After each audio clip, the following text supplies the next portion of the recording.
സാക്ഷി.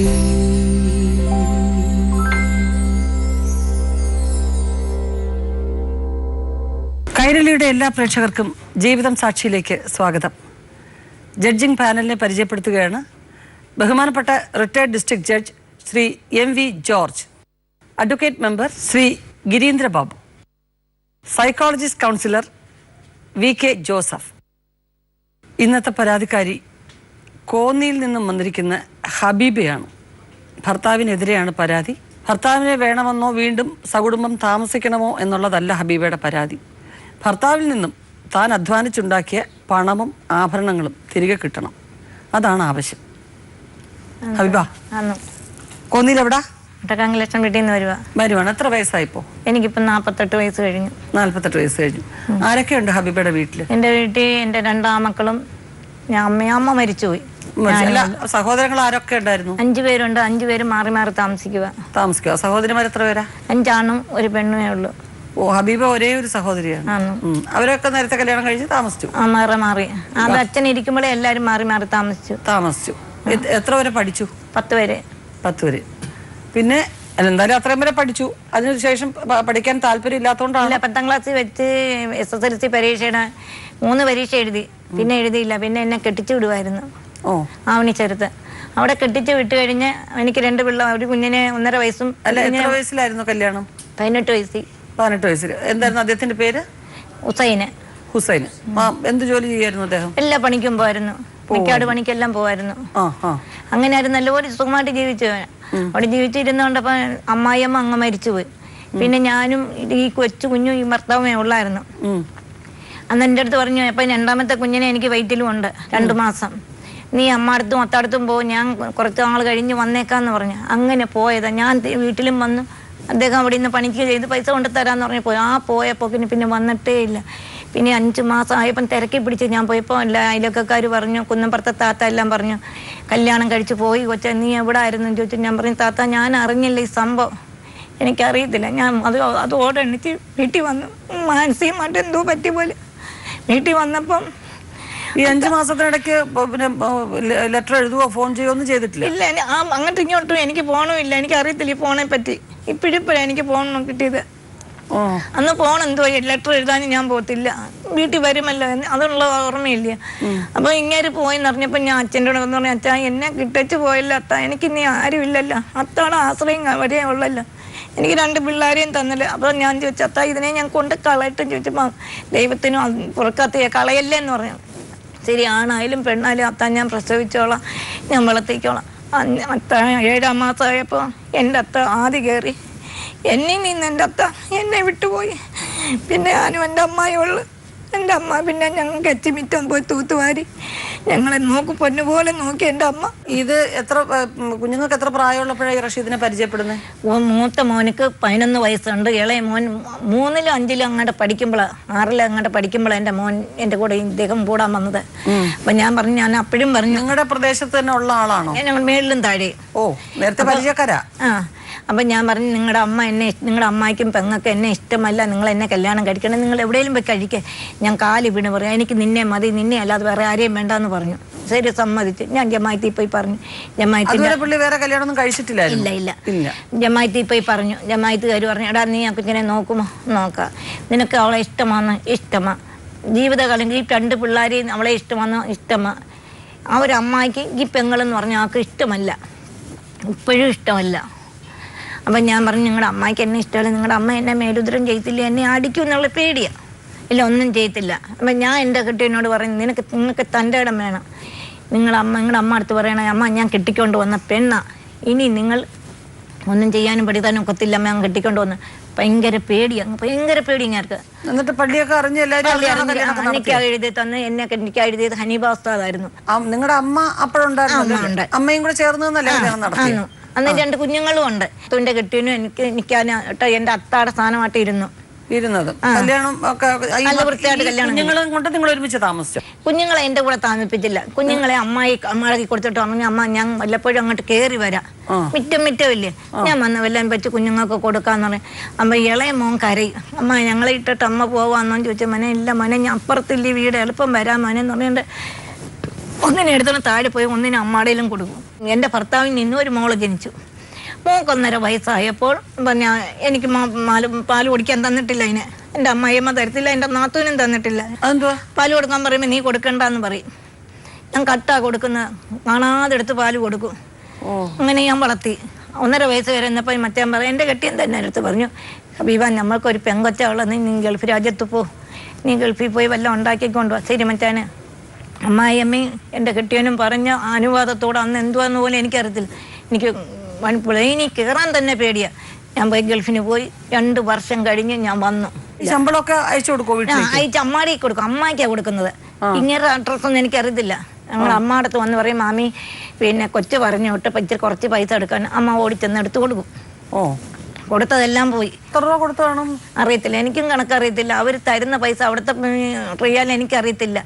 കോന്നി വന്നിട്ട് ആരടുത്ത് ചോദിച്ചിട്ട് പോലും പറഞ്ഞു തരത്തില്ല. അമ്മായിക്കും അറിയത്തില്ല, എനിക്ക് കണക്കറിയത്തില്ല. ബാങ്ക് വഴിയല്ലേ അയക്കുന്ന? ഞാൻ ഗൾഫിൽ പോയപ്പം എൻ്റെ ഭർത്താവിന് കച്ചവടം ഇല്ലാതെ പെരക്കാത്തിരിക്കുക. അന്നേരം ഞാൻ പറഞ്ഞു, മച്ചാനെ ഒരു കാര്യം ചെയ്യും, ഞാൻ ഉടനെ വരാം, 2 വർഷം ആകുന്നു, ഞാൻ വന്ന് നിങ്ങൾ മീൻ കച്ചവടത്തിന് ഞാൻ തന്നെ ഇറങ്ങാന്ന് പറഞ്ഞു. അതുവരെ വന്നിട്ടില്ല? 2 കൊല്ലം അവിടെ നിൽക്കുക? ഞാൻ അവിടെ നിൽക്കുക. ഞാൻ ഗൾഫിൽ പോയപ്പം എൻ്റെ അനിയനെ, എൻ്റെ കെട്ടിയൻ്റെ അനിയൻ തേക്കോട്ടിൽ നിന്ന് ഒരു പെണ്ണിനെ കെട്ടിക്കൊണ്ട് വന്നു. തേക്കോട്ടിക്കൊണ്ട് വന്നപ്പോൾ എൻ്റെ ഭർത്താവിന് കച്ചവടം ഇല്ലാതെ പെരക്കാത്തിരിക്കുക. ഞാൻ ഇതൊന്നും അറിയുന്നില്ല. അപ്പം ഞാൻ വന്നപ്പോൾ അയൽവക്കക്കാരിങ്ങനെ പറയുന്നു, ഹബീബ നീ വരുമ്പോൾ നീ പുറത്താകും, റമില നിങ്ങളുടെ ഭർത്താവിൻ്റെ കൂടെ ആവുന്നു. ഞാൻ പറയും, പൊടി എനിക്കിതൊന്നും കേൾക്കണ്ട, ഞാൻ വന്ന് എൻ്റെ കണ്ണിൽ കാണാണ്. സാറേ കാണാതെ നമുക്ക് പറയാനൊക്കത്തില്ല, പറ്റത്തില്ല. നിങ്ങൾ ഇവിടുന്ന് ഫോൺ ചെയ്യുമ്പോൾ സന്തോഷമായിട്ടൊക്കെ അല്ലേ സംസാരിക്കുന്നത്? സന്തോഷത്തോടെ. അന്നേരം പറയും, എൻ്റെ അടുത്ത് പറയും, നിന്നെക്കാട്ടി സുന്ദരി എൻ്റെ അനിയൻ കെട്ടിക്കൊണ്ട് വന്നത്, നിന്നെക്കാട്ടി സുന്ദരി ഒരു പെണ്ണിനെ എൻ്റെ അനിയൻ കെട്ടിക്കൊണ്ട് നീ നോക്കിക്കോ, നീ വരുമ്പോൾ നിന്നെ ഞാൻ പറയും കാലം കൊണ്ട് തട്ട്. ഞാൻ പറയും, പോ മച്ചാൻ ഇങ്ങനെ കള്ളത്തരം പറയാതെ ചിരിച്ചോണ്ട് പറയും, ഫോൺ കട്ടും ചെയ്യും. ഞാൻ വന്നപ്പോൾ ഞങ്ങളെല്ലാവരും കൂടെ ഒന്നിച്ച്, ഞാനും എൻ്റെ അനിയത്തി എല്ലാവരും കൂടെ ഒന്നിച്ച്, അനിയത്തി എൻ്റെ അടുത്ത് മിണ്ടും എല്ലാം ചെയ്യും. പിന്നത്തെ രംഗമ്മ അവിടം തൊട്ട് ഞാൻ കണ്ണുനീരാകുന്നത്. ഒരേ വീട്ടിലെല്ലാവരും എല്ലാവരും കൂടെ താമസിച്ചപ്പം എൻ്റെ നാത്തൂനും എൻ്റെ അമ്മായിയമ്മയ്ക്ക് ഇഷ്ടമല്ല ഞാൻ അവിടെ താമസിക്കുന്നത്. ഞാൻ ഭർത്താവിൻ്റെ അടുത്ത് ഇങ്ങനെ ഇരിക്കുമെന്നെങ്കിൽ പറയും, നിനക്ക് തഴ ഇരുന്നാലൊക്കത്തില്ല, അവൻ്റെ അടുത്തേ ഇരിക്കത്തുള്ളൂ എന്നെല്ലാം ചോദിക്കും. ഞാൻ പറഞ്ഞു, നിങ്ങളുടെ അമ്മാർത്ത് പറയും, ഒന്നും പറയാം, ഇങ്ങനൊന്നും പറയാതെ നാണക്കേടാന്ന് പറഞ്ഞു. ശരി ഹബീബ, നീ ഒന്നും കൊണ്ടും പേടിക്കണ്ട, ഞാനുണ്ട്, ഇതേ പറയത്തുള്ളൂ, ഞാനുണ്ട്, നിനക്ക് ഞാനുണ്ട്. ഒരു പല്ലിമുട്ടായി കൊണ്ട് തന്നാലും ഒളിച്ചും പാത്തും എനിക്ക് തരും. അവരുടെ അമ്മായി കാണാതെ കൊണ്ടെത്തില്ല. പിന്നെ അനിയൻ്റെ ഭാര്യ എല്ലാം കൂടെ ഒന്നിച്ച് താമസിച്ചെടുക്കും എല്ലാം ചെയ്യുമ്പോൾ ഒരു ദിവസം ഞാൻ ചന്തയിൽ പോയിച്ച് വന്നപ്പം ഞാൻ മച്ചാനെ എന്ന് വിളിച്ച് ആ പരിമൃതെല്ലാം കയറി നോക്കിയിട്ട് കാണുന്നില്ല.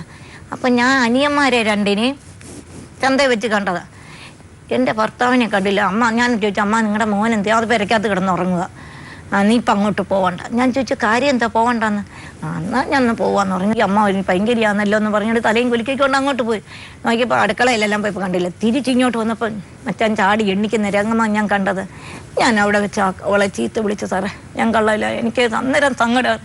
അന്ന് തുടങ്ങിയ അടി ഈ നിമിഷം വരെ. ഈ ഇടയ്ക്ക് ഒരു വെള്ളിയാഴ്ച എൻ്റെ ഇവിടെ തൊഴിച്ച് ആ വീഴ്ച ചെയ്ത എൻ്റെ കൈയെല്ലാം പൊട്ടി. അമ്മയൊക്കെ അറിഞ്ഞോ ഈ വിവരം? അമ്മയ്ക്കെല്ലാം അറിയാം, എൻ്റെ അമ്മയ്ക്ക് അറിയാം. അയാളുടെ അമ്മയ്ക്കൊക്കെ അറിയാം. അവരമ്മ ഇതിന് കൂട്ടാ.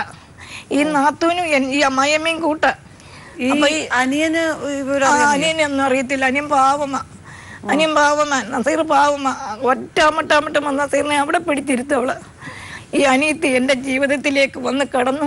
ഞാൻ അന്ധകാരത്തിൻ്റെ നടുവിലുമായി ഈ നിമിഷം വരെ അടി ഇടി അല്ലാതെ ചീത്തയും വിളി അല്ലാതെ വേറെ ഒന്നുമില്ല. അല്ല, എന്നിട്ട് ഈ എന്താ ഈ നസീറിനോട് പറയാത്ത ഇങ്ങനൊരു സംഭവം ഉണ്ടോ? നസീറിനോട് പറഞ്ഞ നസീർ എന്തോ എടുക്കാനാ? ഞാൻ നസീറിനോട് പറഞ്ഞു, നസീറെ നിങ്ങളുടെ റംലാടത്ത് ഒന്നും അടങ്ങിയിരിക്കാൻ പറഞ്ഞു. അങ്ങനെ ഞാൻ 2004 വനിതാ കമ്മീഷന് കൊണ്ട് പെറ്റീഷൻ കൊടുക്കുന്നത്.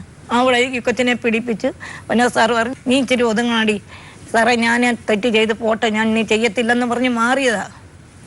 വീണ്ടും റംല പറയുന്നതിൻ്റെ അപ്പുറം എൻ്റെ കെട്ടിയൻ കേൾക്കത്തില്ല, എൻ്റെ മോള് കേൾക്കത്തില്ല, എൻ്റെ അമ്മായിയമ്മ കേൾക്കത്തില്ല, എൻ്റെ നാത്തൂന് ഇവിടെ ഇരുന്ന കാലത്തും എനിക്ക് കണ്ണുനീരേ ഉള്ളൂ. ഇവിടെ എൻ്റെ മോളെ കൂടെ കൊണ്ടുവന്ന് കള്ളക്കേസില്ല. അങ്ങനെ ഇരുന്ന് ഒരുപാട് കണ്ണുനീര് കുടിച്ച് ഇനി എനിക്ക് നിന്നെ മാറി താമസിച്ചൂടെ? നിങ്ങളുടെ കൂടെ തന്നെ താമസിച്ചു? എല്ലാവരും മാറി താമസിച്ചു. ഞാൻ പറഞ്ഞു, 2 കൈ കൊണ്ട് റംല, നിനക്ക് എൻ്റെ ഭർത്താവിനെ ഞാൻ വിട്ടു തന്നിരിക്കുന്നു, നീ എന്നെ അടുപ്പിക്കരുതെന്ന് പറഞ്ഞ് 2 കൈയും കോപ്പിച്ചു. നിന്റെ കഴിവുകേട് കൊണ്ടാടി എൻ്റെ കൂടെ വരുന്നത്. ഇനിയും വന്നാലും ഞാൻ ഒന്നും പറയത്തില്ല. എൻ്റെ വല്യമ്മച്ചൻ എന്ന് പറഞ്ഞാൽ കൊച്ചങ്ങ് കരയുക. ഞാൻ പറഞ്ഞു, ഷീമച്ചാൻ ഒരു കാര്യം ചെയ്യും, നിങ്ങൾ റംലാക്ക് കൊടുക്കോ എടുക്കോ എന്തോ ചെയ്യും, ഞാൻ വരുമ്പോൾ എനിക്ക് 100 രൂപ കാശോ 50 രൂപ കാശോ അല്ല 200 രൂപ നിങ്ങൾ എനിക്ക് തരണം, അത് ഞാൻ തരാമെന്ന് പറയും. എനിക്ക് ഇത്തിരി മീനും തരും, 200 രൂപ അല്ലെങ്കിൽ 300 രൂപ അല്ലെങ്കിൽ 500 രൂപ തരും. ഞാനത് സന്തോഷത്തോടെ 2 കൈ കൊണ്ട് മാറ്റി. എനിക്ക് വേറെ അന്വേഷിച്ച് തരാൻ ആരുമില്ല. എൻ്റെ കുഞ്ഞുങ്ങൾ വന്നാലും രണ്ട് വരിക. ഒരുത്തം പൂലമൊക്കെ കുടിയനാ, എൻ്റെ ഇളയ മോൻ. അയ്യോ, അവനെ തയ്ക്കനിപ്പം ബൈക്കേന്ന് വീണു കിടപ്പിൽ കിടക്കുക. അവന് ഞാൻ പറഞ്ഞു, ശരി എൻ്റെ കഴിവ് കേടാ, നീ അങ്ങ് എടുത്തോ, എനിക്ക് നീ വേണ്ട. അവിടെ സ്റ്റോപ്പ് ചെയ്ത് പോയപ്പോഴാണ് ഞാനും ആ കൊച്ചിനെയും വെട്ടിച്ച് മാമനായി എന്ന് പറഞ്ഞൊരു സ്ഥലമുണ്ട്, അവിടെ വാടകയ്ക്ക് താമസിക്കുക മായെന്ന് പറഞ്ഞൊരുത്തി. അവൾ കൊല്ലത്തിയാണ്, എന്നും പിച്ചാതിരി ആക്കിക്കൊണ്ട് വരും. എനിക്കിതിനെപ്പറ്റി അറിയത്തില്ലായിരുന്നു. മായയുമായിട്ടുള്ള ബന്ധം എനിക്ക് ഈ നിമിഷം വരെ എനിക്ക് ഊഹിക്കാനൊക്കത്തില്ല. അപ്പോൾ ഇവള് വന്നു ഒരു വെള്ളിയാഴ്ച ജുമാ നിസ്കരിച്ചിട്ട് ഇങ്ങനെ നിസ്കരിച്ചിട്ട് പറയുമ്പോൾ ഞാൻ ചോദിച്ചു, നിങ്ങൾ എന്തിനാ മച്ചാനെ മായ കൈ കാണിച്ച് ഇതെന്തോ ആയിട്ടുള്ള പരിചയം എങ്ങനെയാ? ഈ പിച്ചാതിരാകാൻ വന്നതാ. പിച്ചാതിരാകാൻ ഞാൻ നമ്മൾ പരിചയപ്പെട്ടതാ? അല്ല, പിച്ചാതിരാകി മീൻ കണ്ടിക്കാൻ കൊണ്ട് കൊടുക്കും, അങ്ങനെ പരിചയപ്പെട്ടതാ. അപ്പൊ ഇവര് പരിചയപ്പെട്ടെന്ന് എനിക്ക് എന്തുവാന്ന് എനിക്ക് അറിയത്തില്ലായിരുന്നേ. എന്തുവാ ഇതിനകത്ത് പറയും. ഇവിടെ ഇങ്ങോട്ട് ഓടി, ഞാൻ കച്ചവടം ചെയ്തുകൊണ്ടിരുന്നപ്പോൾ ഓടി ഇങ്ങോട്ട് വന്നിട്ട് എൻ്റെ കൊങ്ങായ്ക്ക് കയറി ഇങ്ങനെ പിടിച്ചു. ഞാൻ പറയും, മായ എൻ്റെ കൊങ്ങായ്ക്കെന്ന് പറയും, എനിക്ക് ശ്വാസം മുട്ടുന്നു, എനിക്ക് വയ്യ. എൻ്റെ ഈ കൈ രണ്ടിലും പിടിച്ച് വലിച്ചുകൊണ്ട് റോഡിൻ്റെ നടുക്ക് പോയപ്പം സോമണ്ണ മെഡിക്കൽ സ്റ്റോറിലാണെന്ന് പറഞ്ഞു, വെറുതെ കൊച്ചിനെ നീ എന്തിനാ അവിടെ കൊങ്ങായ്ക്ക് പിടിച്ചത്, നീ കൊണ്ട് കേസ് കൊടുക്കടി, കൊണ്ട് കേസ് കൊടുക്കുമെന്ന് പറഞ്ഞു. ഞാൻ പറഞ്ഞു, സാറേ അണ്ണേ ഞാൻ കേസ് കൊടുക്കാം, ഞാൻ പോയി എൻ്റെ ഭർത്താവിനോടൊന്ന് പറഞ്ഞേച്ച് വരട്ടെ. ഞാൻ പറഞ്ഞപ്പോൾ എൻ്റെ ഭർത്താവ് പറയാ, ഞാൻ കൊല്ലാൻ പറഞ്ഞു വിട്ടതാണ് അവളെ കൊണ്ട്. എൻ്റെ കല്യാണം കഴിഞ്ഞ സ്ത്രീയാണോ? അവളെ കല്യാണം കഴിച്ചതാ.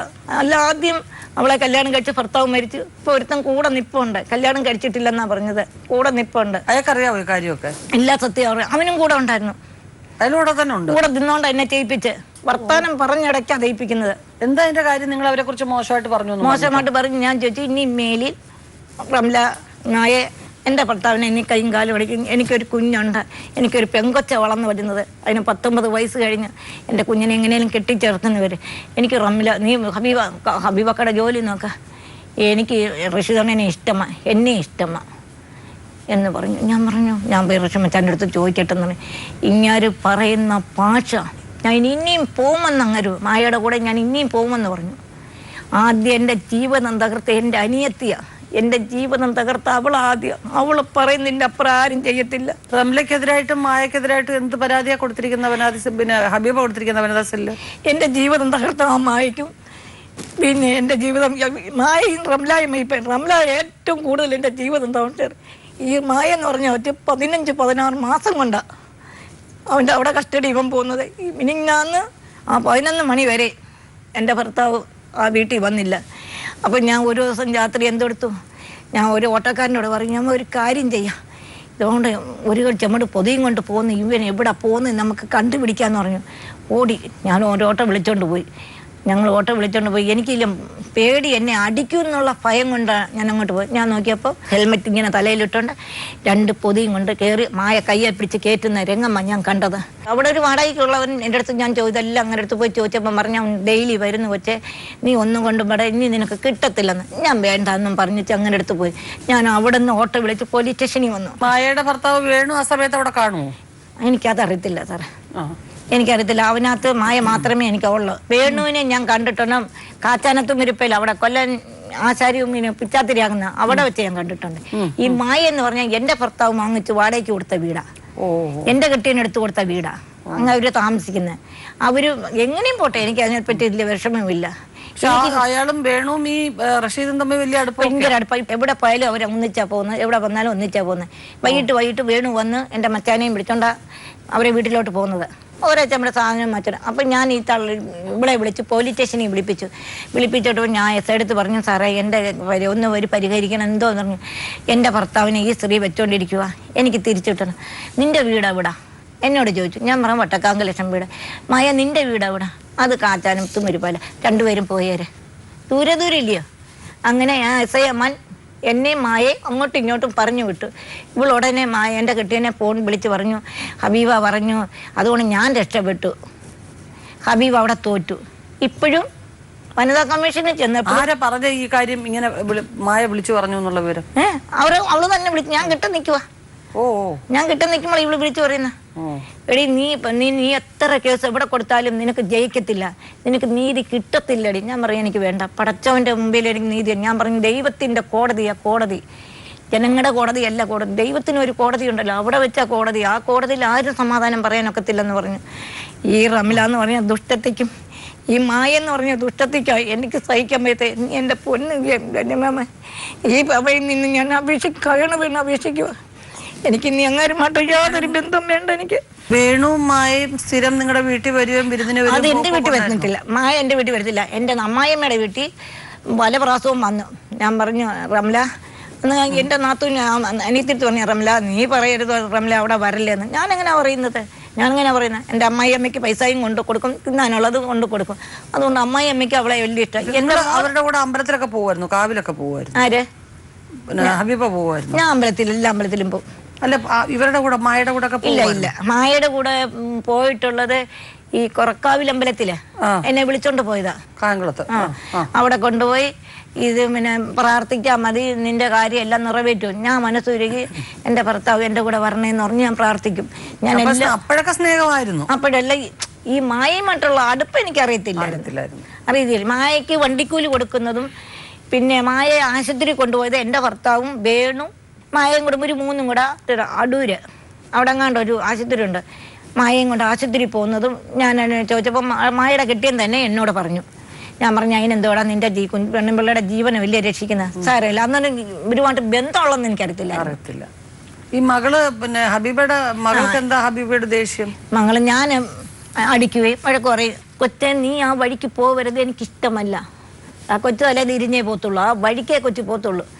ഞാൻ പറഞ്ഞു, ഞാൻ 10ാം ക്ലാസ് വെച്ച് 9ാം ക്ലാസ് വെച്ച് മൊബൈൽ കൊടുത്തപ്പോൾ ഞാൻ പറഞ്ഞു, കൊച്ചിന് മൊബൈൽ മാറ്റി കൊടുക്കരുത്, കുഞ്ഞ് വഴി തെറ്റിപ്പോകും, കുഞ്ഞ് വഴി തെറ്റി നീ നല്ല പഠിക്കുന്ന കൊച്ചാണ്, നിങ്ങൾ മാറ്റി കൊടുക്കരുത്. എൻ്റെ മോക്കെല്ലാം മാറ്റി കൊടുക്കണം. എന്നാൽ മാറ്റി കൊടുത്ത് ഒന്ന് അനുഭവിക്കും. ഈ കൊച്ചിന് അച്ഛനോട് അങ്ങ് ഇഷ്ടമായി പോയി. അപ്പോൾ എന്നെ എൻ്റെ കുഞ്ഞ് ഇപ്പം എൻ്റെ നാത്തൂനും എൻ്റെ അമ്മായിയമ്മയും എൻ്റെ അനിയത്തി എൻ്റെ കൊച്ചിനോട് പറഞ്ഞു കൊടുത്തേക്കുന്ന എങ്ങനെയാ, നിൻ്റെ അമ്മ അത്താവും അമ്പകാരം ചെയ്യുന്നത് ചിന്നമ്മായുമായിട്ട് യാതൊരു ബന്ധമില്ല, മായയുമായിട്ട് യാതൊരു ബന്ധമില്ല, ഇതെല്ലാം നീ കോടതി പറയണം. അമ്മയ്ക്ക് ഭ്രാന്താന്നും മാനസികമായിട്ടുള്ള ഭ്രാന്താന്നും പറഞ്ഞു കൊടുക്കണം. എൻ്റെ മോളെ എന്നെ അടിച്ചിട്ടുണ്ട്, ആടി കൊണ്ടാൽ എൻ്റെ മോളെന്ന് പറഞ്ഞ് ഞാൻ സ്വർണ്ണക്കടയിൽ കൊണ്ടുപോയി നിനക്ക് ഇഷ്ടമുള്ള സ്വർണ്ണം എടുക്കാൻ പറയും. എനിക്ക് ചിട്ടി വെച്ച് ഞാൻ അവിടെ നിന്ന് സ്വർണ്ണം എടുത്ത് എൻ്റെ കുഞ്ഞിനും കൊടുക്കും. എൻ്റെ മോക്ക് മാത്രമേ ഞാൻ വായിക്കത്തുള്ളൂ, എൻ്റെ മക്കൾക്കൊന്നും ഞാൻ മാറ്റി കൊടുത്തിട്ടില്ല. ഞാൻ കൊണ്ടുവന്ന രൂപ മുഴുവൻ എൻ്റെ കെട്ടിയന് കൊടുത്തു. എന്നെ ഇപ്പം കടയിൽ നിന്ന് കരിയാപ്പല എടുത്ത് കളഞ്ഞ പോലെ കളഞ്ഞേക്കുക. അന്ന് ചോദിക്കുമ്പോൾ 5000 രൂപ എടുത്ത് തരാൻ പറയും, 5000 എടുത്ത് കൊടുക്കും, 10000 വേണമെങ്കിൽ 10000 എടുത്തു. അങ്ങനെ 3.5 ലക്ഷം രൂപ അതിനകത്ത് 1 രൂപ പോലും ഇല്ലാതെ ഞാനെല്ലാം എടുത്തു കൊടുത്തു. എന്നിട്ട് അവർ മാനേജർ പറഞ്ഞ്, ഹബീബ നിനക്ക് ചതിയാ, നീ ഇത്രയും രൂപ കൊടുക്കരുത്, നിൻ്റെ പിള്ളേരുടെ പേർക്കിടും, എൻ്റെ പിള്ളേരെ എൻ്റെ പിള്ളേരെ നോക്കും എന്നുള്ള ചിന്തയായിപ്പം. അപ്പോൾ എൻ്റെ മക്കൾ ഇപ്പം തിരിഞ്ഞു. നീ കൊണ്ടുവന്ന രൂപ മുഴുവനും നീ അങ്ങർക്ക് കൊടുത്ത് ഞങ്ങൾക്ക് എന്തുകൊണ്ട് തരാഞ്ഞത്? നേരെ എൻ്റെ മക്കൾ തിരിഞ്ഞപ്പോൾ എനിക്ക് ഉത്തരം മുട്ടിപ്പോയി. എങ്ങനെ ഹബീബയുടെ ചെലവും കാര്യങ്ങളൊക്കെ നടക്കുന്നു? ഞാൻ പള്ളിയിൽ പോയി പിച്ചെ എടുക്കും. വീടുകളിൽ ജോലിക്ക് പോയിക്കൂടെ? ഹബീബിക്ക് എന്തെങ്കിലും പണിക്ക് പോയിക്കൂടെ? എനിക്ക് ഓപ്പറേഷൻ ചെയ്ത എൻ്റെ ഗർഭപാത്രം എല്ലാം അടിച്ചു കളഞ്ഞതൊക്കെ. എനിക്ക് ഗർഭപാത്രമൊന്നുമില്ല, എനിക്ക് ഇരിക്കാനൊന്നും നോക്കത്തില്ല, തിന്നേരൊന്നും. ആരുടെ വീട്ടിലും പോയി ഞാൻ ജോലി ചെയ്യാൻ? അത് എൻ്റെ അനിയത്തി എന്നെ അടിപ്പിച്ചത്. എൻ്റെ അനിയത്തി എന്നെ അടിപ്പിച്ച് എൻ്റെ തുടക്കി അടിച്ചതാ. അടിച്ച് ഞാൻ ഇങ്ങനെ അങ്ങ് തിരിഞ്ഞു പോയി. എൻ്റെ ഗർഭപാത്രം പോലും ഇല്ല. അതുകൊണ്ട് ഞാൻ എങ്ങനെ ജീവിക്കും? ഞാൻ വെള്ളിയാഴ്ച പള്ളിയിൽ പോയി കൈ നീട്ടുമ്പോൾ 100-300 രൂപയോളം കിട്ടും. റംലയുടെ പ്രശ്നം കഴിഞ്ഞതിന് ശേഷം നിങ്ങൾ നിങ്ങളുടെ വീട്ടിലും അയാളുടെ വീട്ടിലും അല്ലേ താമസിക്കുന്നു? അല്ലേ? വർഷങ്ങളായി എൻ്റെ വീട്ടിൽ വന്നിട്ട് 14-16 വർഷമായി എൻ്റെ വീട്ടിൽ കയറിയിട്ട്. ഈ 16 വർഷത്തിനിടയ്ക്ക് നിങ്ങളുടെ വീട്ടിൽ വന്നാണ് അയാൾ പിന്നെ ഉപദ്രവിക്കുന്നത്? വഴി വെച്ച എന്തായാലും ഞാൻ പറയും, ഞാൻ ചോദിക്കും, നിങ്ങൾ റംലയുടെ വീട്ടിലെ മാത്രം ചോറുണ്ണത്തുള്ള ഞാൻ വെക്കുന്നത്, ഞാൻ ഭാര്യയാ, ഞങ്ങളുടെ വീട്ടിലും വന്ന് ഒരു പിടി ചോറ് ഞാൻ വരത്തില്ല, ഞങ്ങളുടെ അമ്മയ്ക്ക് ഇഷ്ടമല്ല. ഞാൻ മറ്റേ നിങ്ങളുടെ അമ്മ അല്ല എന്നെ കല്യാണം കഴിച്ചത്, നിങ്ങളാ മുന്നിൽ നിൽക്കുന്നത്. എന്തിനാ വീട്ടിൽ നിന്ന് ഇറങ്ങിയത്? അയാൾ ഊണ് കഴിക്കണമെന്ന് താല്പര്യം ഉണ്ടെങ്കിൽ പിന്നെ നിങ്ങൾ എന്തിനാ അയാളുടെ വീട്ടിൽ നിന്ന് ഇറങ്ങിയത്? അനിയത്തി നാത്തൂൻ സമ്മതിക്കത്തില്ല. നാത്തൂൻ എന്നെ അടിക്കാൻ നിൽക്കുക, എൻ്റെ വീട്ടിൽ കയറിയ ചൂലെടുത്ത് അടിക്കും. നിന്നെ മറ്റേ ജാതി മറിച്ചേ ജാതി ഇതിനകത്ത് കയറണ. ഇപ്പോൾ എന്താണ് ശരിക്കും ഹബീബയുടെ ആവശ്യം? ബഹുമാനപ്പെട്ട കോടതിയുടെ മുമ്പിൽ ഞാൻ വേറെ ഒന്നും കേണ അപേക്ഷിക്കാനില്ല. ഇനി എനിക്ക് മായയുടെ കൂടെ ജീവിച്ചവനെ എനിക്ക് വേണ്ട.